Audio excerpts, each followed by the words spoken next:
Good morning. Welcome to Scott Bedgood's Sunroom Story Time. This is the Sunroom.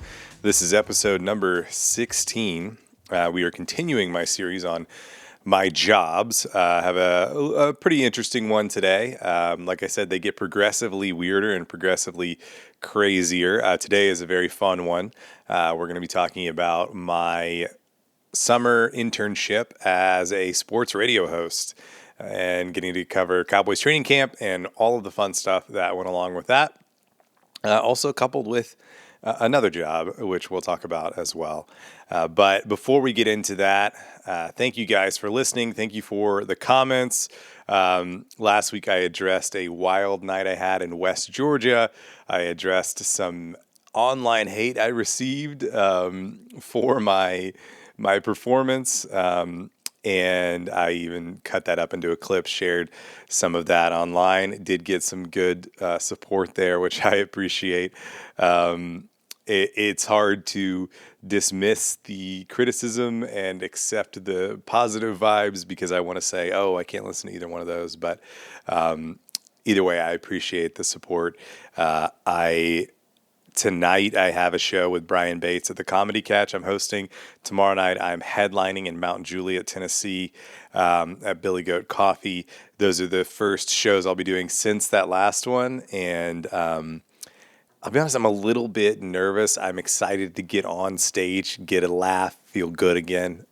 Because even though the performance went well in West Georgia, the negativity online frankly, kind of has been playing with my head and made me question everything and made me question if I'm even good at this. And I need to get back on stage and shake that out. So happy to get a chance to do that, hosting for Brian tonight before I go and have to, headline, show that people are, paying money to see me and Jay and Bryn. But I am the headliner of that one. And so I've got to bring it. And the sun is right in my eyes. So I'm going to shift over here just a little bit.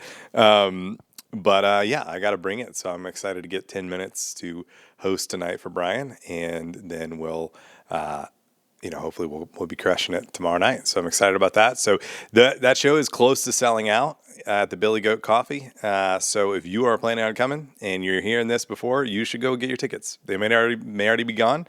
But please go get your tickets as soon as you can, because it's a smaller place and we're moving tickets and it's great. It's very exciting. Also have a show July 21st headlining at Mic Drop Plano. That's a huge club. I want to sell it out. I'm pushing to sell it out. I'm selling more and more tickets. Please buy your tickets early. Please keep that momentum going. We've sold quite a bit, and I'm very excited about it. But I want to keep that going, and I want to get as many people in there as I possibly can. So very excited about that show. And we'll talk about other ones I have later. But for now, we can jump into our Sunroom Story. This is Sunroom Story Time, number 16.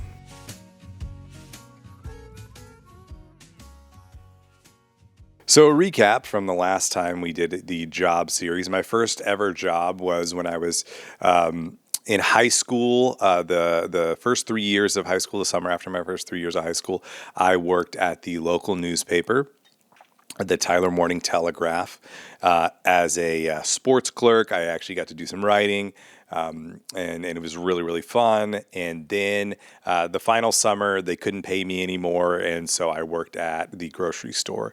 So then I go off to college. I went to the University of Oklahoma, 2009, and I was going to need a job for the summer of 2010. And my parents, they were very strict on, you got to have a job, got to make money. But what I wanted to do, sports media, right? I wanted to do something in that. I wanted to keep that momentum going, the people, the connections I had. And so my other great love when it came to sports media was radio. I was a huge fan of sports radio. In Tyler, we had one local show called Sports Talk, which had been hosted by David Smoke growing up. And then it was hosted by Bill Coates and Jamie Lent at this time. But then I listened to ESPN radio all the time, Mike and Mike in the mornings, Colin Cowherd, Tony Kornheiser, who was in the afternoon. I mean, it was just, I listened to that all the time. That was like my favorite thing. Looking back sometime, I'm like, man, I like Colin Cowherd. That's crazy. So I reached out to the radio station, and I didn't have any personal connections, but I reached out, through connections with the newspaper and things like that, was able to get in contact with them. And they were like, yeah, we have an internship program, but we cannot pay you. Like radio, this is a recurring theme. You will hear this later on in my job story in this series, but radio does not have money. They cannot pay you anything. Many of the times, the radio hosts that you hear, if they're not the most established, if they're not the full-time host of the drive time show or whatever, they're probably not full-time employees. And so they could not pay me. And so I worked it out to where I was able to do my internship, get my hours that would count for my college credit internship, and then have enough time to work somewhere else. And so to couple that, there was a new froyo place. This was when the froyo, where you like get your own and you put your toppings on and you weigh it, that was a big deal. That was a new thing, and one opened right by my house called Orange Leaf. And I went in there and I was like, hey, here's the deal. I need to go to my internship at 2 p.m. Every day. What can I do before that here? And, the place opens at like 11. And so my job was cleaning those machines. I would clean 2 machines each day, then work the register for a little bit, and then go to go grab lunch at my house, and then go to my internship at the radio station. So that was my summer, 2010. And so my job at the radio station, I was supposed to just kind of, be there. I would write the sports updates for them to read. They would do like a sports center kind of thing every, I don't know if it was every 20 minutes or once an hour, but just like, here's what's happening. The Rangers won, the Astros lost, the blah, blah, blah, that kind of thing. So I was writing those for the paid people to read. But I think I've always had a talent for this kind of thing. I've always had a voice for this kind of thing. And so pretty quickly, they let me start reading the SportsCenter update on the radio. And that was like the biggest thing ever, right? Now I'm on the radio, I'm on the airwaves, I'm reading, my voice is out there on the airwaves that I've grown up listening to. Like, this was unbelievable. Like, I could not believe I was going to do this. And I got pretty good at it. And then Bill Coates, the host, he started kind of asking me stuff, kind of bantering with me, bringing me in a little bit into the hosting of the radio show. And then I think maybe one day, like, Jamie was out, his co-host, and he just like had me sit in, and I started co-hosting with him. And my big break, the thing that like allowed me to have expertise beyond what everyone else could do, because I mean, these are guys that have been covering the Cowboys and the Rangers and the Mavericks and all the local college football teams for decades. So I can't bring anything to the table necessarily when it comes to that. But this was 2010. This was the World Cup. And this was as the World Cup had started to become a bigger deal in America. And the U.S. team had some expectations on them. This was the summer that they played England and tied England 1-1 in the first game of the group. There was a little bit of heat on the U.S. team. You had Landon Donovan and Clint Dempsey and all that. I was a big soccer fan. I had been a soccer fan since the 2006 World Cup. I had watched that. I had gotten into it. And I had realized, like, you know what? I love this. And I had become a big Liverpool fan. I'm still a big Liverpool fan to this day. As I've mentioned in a previous podcast, my great grandfather immigrated from Liverpool. He was on the Lusitania when it was sunk on the way back to Liverpool for business. So I have big connections to the city of Liverpool. That is kind of my roots, the closest non-American roots I have, I think. And so I had been a big Liverpool fan. I'd watched as many games as possible. It was very difficult back in those days to watch every game, especially when it came to like European game, all these things, FA Cup, all that. So I was very into it. I knew all the players. I knew the teams. And so I got to be like the World Cup guy. I got to we interviewed, there was some, I cannot remember who it is right now, but he was a nationally known person. He's a British guy, but he was a soccer pundit, and he would do like interviews on local radio stations. And so he had like a regular weekly hit on KTBB and Tyler, and he was real arrogant. I can't remember who he was, but I did not like him. But he was very kind of dismissive when it came to how he was talking to these local yokels in East Texas. And so I got to jump in and I asked like some intelligent, like in-depth type questions about some certain players that might be out or whatever.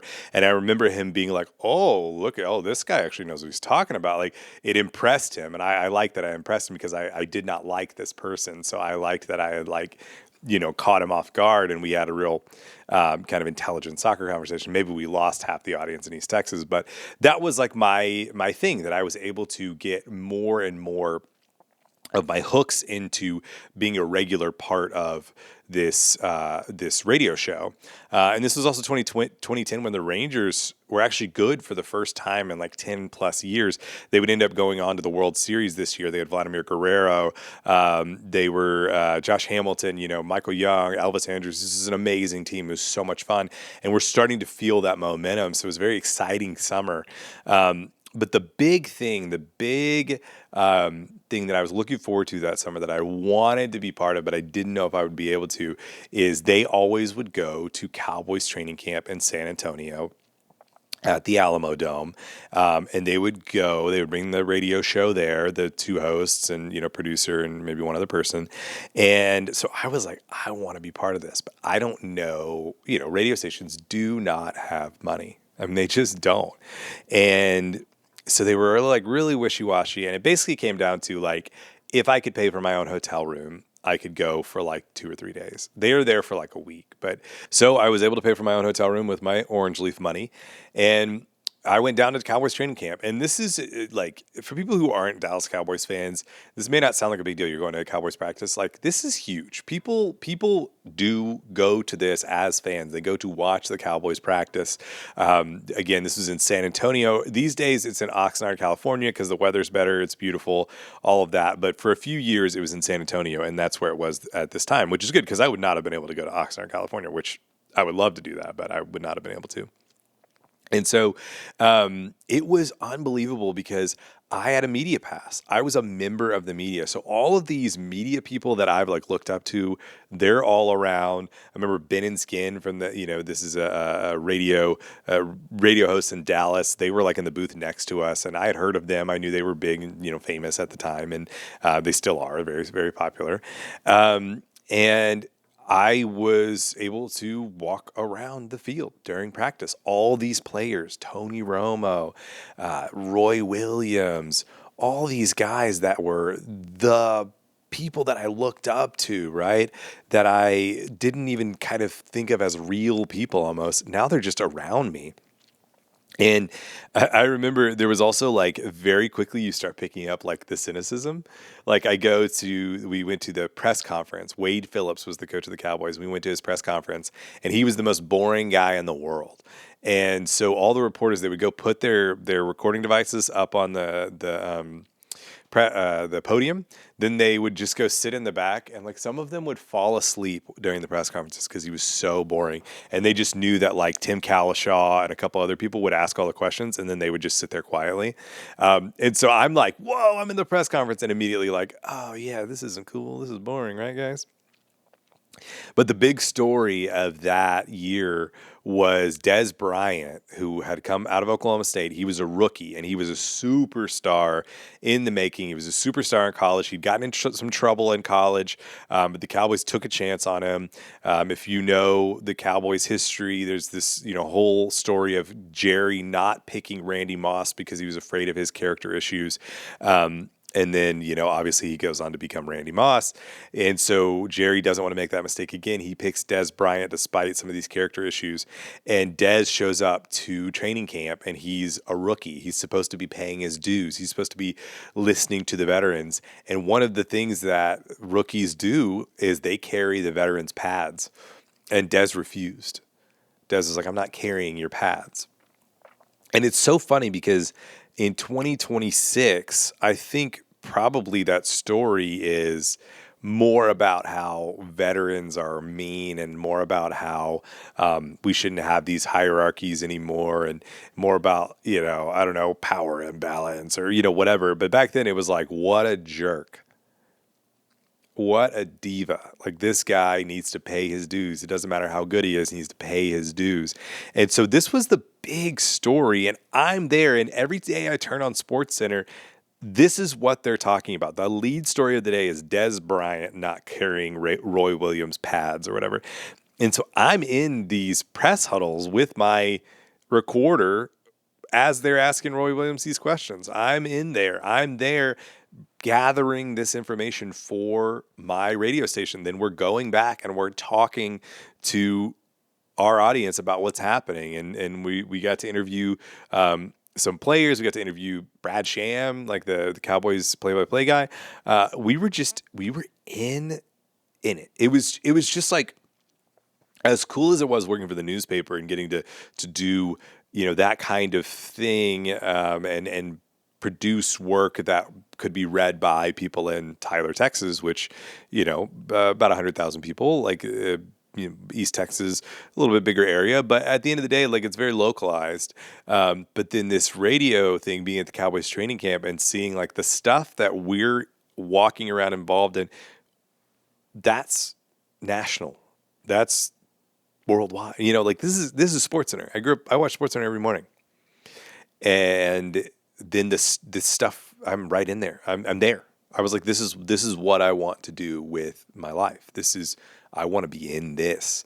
It was so much fun. I still have an alarm on my phone labeled Cowboys, because it was like the alarm I set to wake up in time to go to training camp. And I've never taken that label off that alarm because I still have this like connection to that. That was 16 years ago. I've had an alarm called Cowboys for 16 years. I'm not even really a Cowboys fan anymore. I very much soured on the whole franchise, on Jerry Jones' running of the franchise, of his just the poor management, the selfishness, the way that he has extracted every dollar from fans while not putting that into a successful team, all of these things. And then moving here to Chattanooga, I was just like, you know what? I don't need to be a Cowboys fan anymore. I don't like anything about that franchise. But at the time, it was like the biggest thing ever, right? It was the biggest thing ever to me. We thought they were going to win the Super Bowl. Like, think about this. I remember this now. The training camp that year, it was three locations. They did training camp in San Antonio. I believe they did end up going to Oxnard, and then maybe they did a little bit more training camp like in Dallas or something.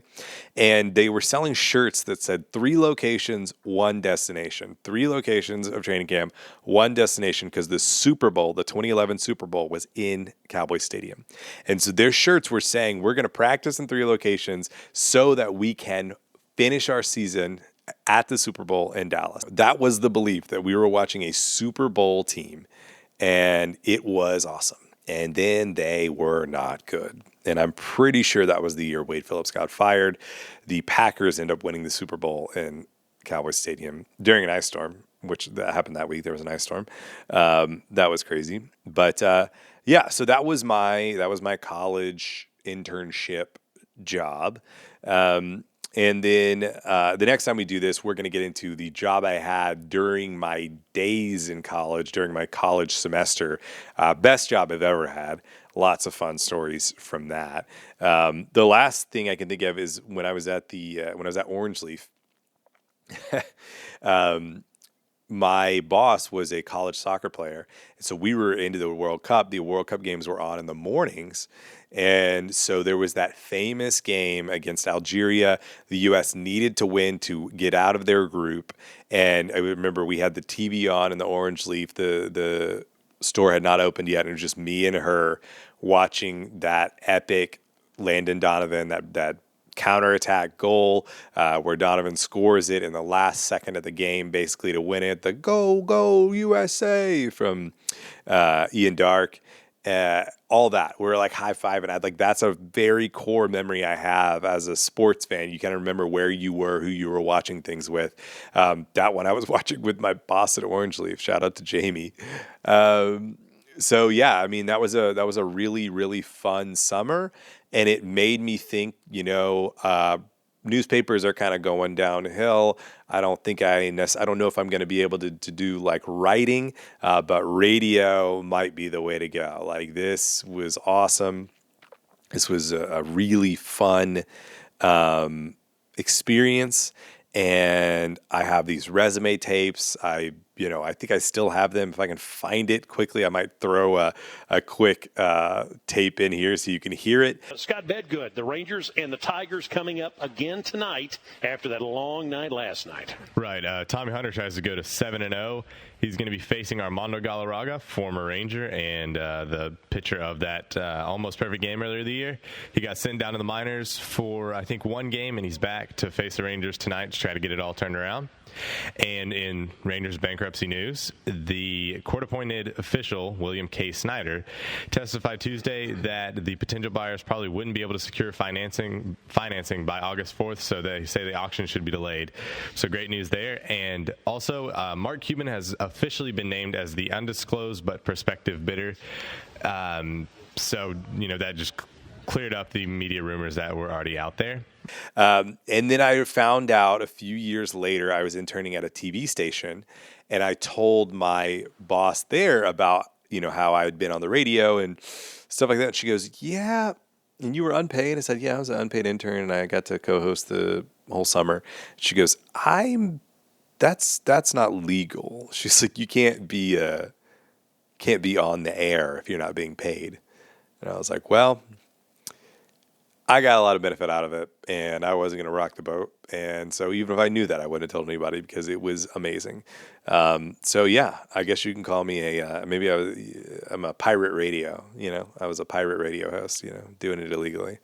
But yeah, this is a bit of a shorter story, but just wanted to pop in here, tell that story, because our next one, we're going to talk about how I was a houseboy at the Pi-Fi house throughout college. Lots of fun stories there. Where I met my wife. So we'll get into that one next time we're in the job series on Sunroom Storytime. But for now, let's go ahead and wrap that story up. This has been Sunroom Storytime, story number 16.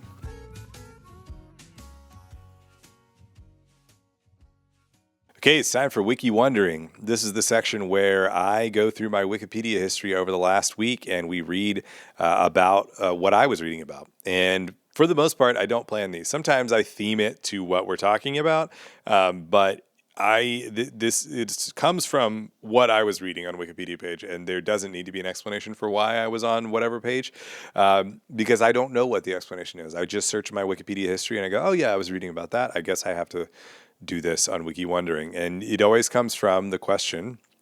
A question I was asking. I was wondering something, and I went to Wikipedia. And so today, we're going to talk about the assassination of Lord Mountbatten by the IRA. So, what is the assassination of Lord Mountbatten? This is a crazy story, honestly. I mean, it's worth exploring. And of course, let me say this as always a disclaimer. I don't know what I'm talking about. I'm just reading on Wikipedia. Sometimes I have more background in a story than others. This time, not a ton of background. Done a lot of reading. Listened to a lot of podcasts about the IRA. Have some understanding, but it is, truthfully, Irish politics, Irish history, the Troubles is deeply confusing. And people are deeply passionate about it. So if I get something wrong, my bad, okay? And if I pronounce something wrong, my bad. But this is crazy. So Lord Mountbatten, he was a cousin of Queen Elizabeth II. He was a British statesman. He had been, I think he was kind of like a war hero. He was one of the most respected members of the British royal family internationally. And he was an old guy. He was, let's see how old he was when this happened.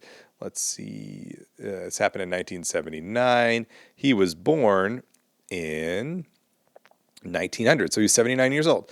So he's a 79-year-old member of the royal family, kind of, to be honest, not really doing a lot, not really harming a lot of people. But he was, as the royal family is, a symbol of the British rule in Ireland and in Northern Ireland specifically. Look, this is going to be impossible to describe in like a minute, but if you don't understand Irish loyalties, whatever, Ireland is an island. In the top is Northern Ireland, which is a carve out that is a Protestant carve out of Ireland that is loyal and is controlled by the United Kingdom, by Britain, who is Protestant. About half of, or something, a large percentage of Northern Ireland is Catholic, but they're mostly Protestant. The rest of Ireland is the Republic of Ireland. They're Catholic. So the IRA, the Irish Republican Army, they want Ireland to be one united republic called Ireland, Northern Ireland. They don't want it to be part of the United Kingdom anymore. Does that help? I don't know. Anyway, Lord Mountbatten was a representative basically of British rule. So the IRA thought it would be a good idea to kill this guy. He vacationed in Ireland all of the time. He'd been doing it at Classybon Castle, his house, and he always had his summer trip there. He always liked to go out on a boat, do some fishing, do some crabbing. Very much like the exact thing you're thinking of when you're thinking of like a British aristocrat, all fancy, doing his fancy things, enjoying just basically being like pampered and just being rich and just kind of like everything that maybe sort of Irish rebels would hate is this guy. However, to the majority of the world, kind of a genteel, nice guy, right? Just like we think of Queen Elizabeth, right? For the most part, we thought of Queen Elizabeth as like this nice, genteel, older lady doing nice things. But then you saw when she died, there were people in Ireland chanting "Lizzie's in a box," who were real happy when she died, right? And you're like, what the heck? And it's like, well, they represent different things to different people. Anyway, Lord Mountbatten goes out on his boat. Unfortunately, there were grandkids and others on this little boat. He goes out in his boat one day, and in that boat was a gelignite or gelignite dynamite. They'd planted a bomb in his boat, and they blew the boat out of the water. Assassinated him. Unfortunately, some children died. Other people were severely injured. But yeah, the Irish rebels blew this guy out of the water. Massive deal to kill a member of the royal family. And then in concert with that, they set an ambush and set a roadside bomb, blew up a bunch of British soldiers. Then when the reinforcements came to help what had happened there, they blew them up too. They had two booby traps or two roadside bombs. They killed dozens of British soldiers in this attack too. This was a huge deal. Everyone kind of remembers the assassination of Lord Mountbatten because it's a more memorable thing, but they killed a lot more British soldiers. I mean, this was a massive. This is 1979. Like, this is a thing that like I think is hard to picture. As we think of this as something like a long time ago. Many people listening might have been alive during that time. Many of our parents were, all of our parents really were alive during that time. This was not a long time ago. And it really seems like, again, just reading Wikipedia, maybe the last hurrah of the IRA, though, because after this, everything really started to crack down. And I think they lost a ton of public support, especially in America, where a lot of people had been just generally feeling positive related to the IRA. I think that was a positive feeling for a lot of Irish people, was like, yeah, free Ireland. The famous Bono quote from Rattle and Hum documentary where he says, all these American Irish people want to talk about the glory of the revolution, the glory of dying for the revolution. And then Bono famously says, F the revolution, which is a very, very strong statement to say about people who they'll kill a member of the royal family. They'll kill you, Bono. You know what I mean? Like, it was very bold to do that. But I think that this was one of the things that really started to turn public opinion and led to lots of crackdowns on the IRA because it was like, wow, they're incredibly, they have no rules, right? They'll kill basically a grandpa on his boat with his grandkids. And everyone's like, what a great guy Lord Mountbatten was. Turns out, if you continue reading on Lord Mountbatten's Wikipedia page, not a great guy. Not a great guy at all. I'll let you read that. But let's just say, I don't really know how to phrase this in any other way. He was a fan of not good things. And you can read that on his Wikipedia page. So I'm not saying it's great that he got blown to bits on his boat with his grandkids, but if the grandkids weren't on there, you know what I mean? It doesn't bother me as much. When you read further down the Wikipedia page, you get less sympathetic towards old Mountbatten, which is funny because Prince Andrew, also a Mountbatten. And I don't know if he went on a boat by himself and that boat had some gelignite on it. I don't think anybody would be sad. And that's what is the assassination of Lord Mountbatten on your Wiki Wondering. All right. Mount Juliet, Friday, July 10th, headlining. Get your tickets. July 21st, Mic Drop Plano. Get your tickets. Please get your tickets. Moving those quickly. And then I'll be in Ringgold, Georgia and Cartersville, Georgia, July 24th, 25th with Big Rich Brock. I'll be in Louisville Comedy Club, Crystalia. And got some more stuff coming up on the schedule. Really filling up the schedule. If you want to book me somewhere, please let me know. I would love to come perform wherever you got a crowd and wherever you can pay me. But for now, we'll see you next time on Scott Bedgood's Sunroom Storytime.